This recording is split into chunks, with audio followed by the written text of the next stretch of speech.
We are running a strict program this 2026. We're running a tight ship. No room for mediocrity, no room for excuses, and definitely no room for bare minimum. Not even from ourselves. This is not a goal setting video, this is a life strategy one. If you're new here, hi, my name is Chioma. Let's get into it. So first things first, the best thing you can do for yourself this 2026 is to commit all your plans to God, as the Bible says in Proverbs. So write the vision, make it plain, commit it to God, and work with God. The first strategy is identity instead of goals. This year, I'm not centering my life around goals. I'm centering my life around the person I want to become.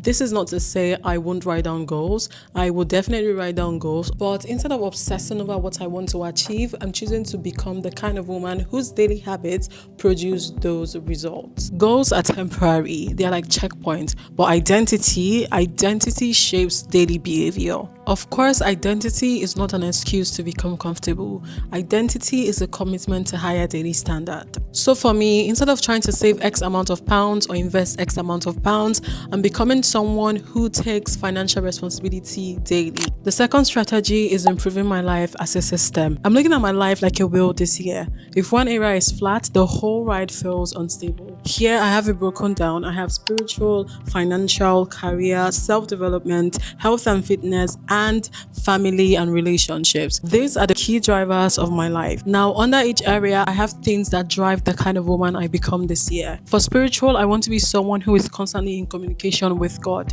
I want to be someone who enjoys spending time with God. For career, I have a salary target I'm aiming for this year. The third one, and this is likely to become a game changer, having a CEO mindset. I'm running my life like a company this year. I'm running my life like a Fortune 500 company this year. As someone who works in corporate, I know how much companies don't play when it comes to their growth, profitability, meeting targets, etc. Companies literally stand on business every day. So I'm applying that from my corporate life to my personal life. This is my personal KPI dashboard. This is how I hold myself accountable, not emotionally, but structurally. Still a work in progress, but I've built it according to the areas I'm focusing on this year. And I have indicators that will tell me when I'm on track or when I'm falling off. So for my finances, for example, how aware am I with my finances every month? I'm building an Excel template to record my finances so I'm up to date and not living in delusion.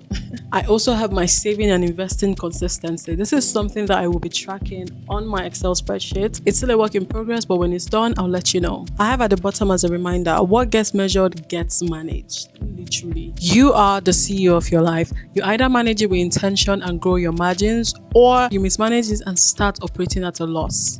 The fourth one is to have an athlete mindset.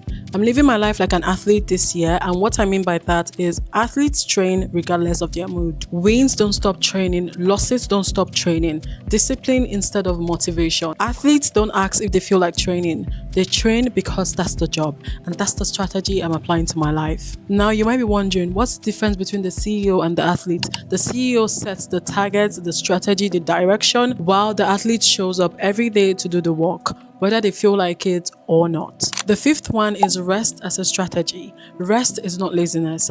Rest is maintenance. Athletes go on break, they recover. CEOs schedule time off. They understand work-life balance. They take annual leave. Burnout is not a strategy. The final one is execution instead of potential. You see, potential, that's a trap I constantly fall into. I'm going to hold your hand as I say this. Potential is not result. Potential is not success. Potential is not money in your account. So this 2026, we're not fantasizing about what could be. We're executing. I'm going to end by saying 2026 is not about hype. It's by structure, discipline, and follow through. That's the standard. If you're ready to treat your life like a company, like a system, stay here. I'll see you next time.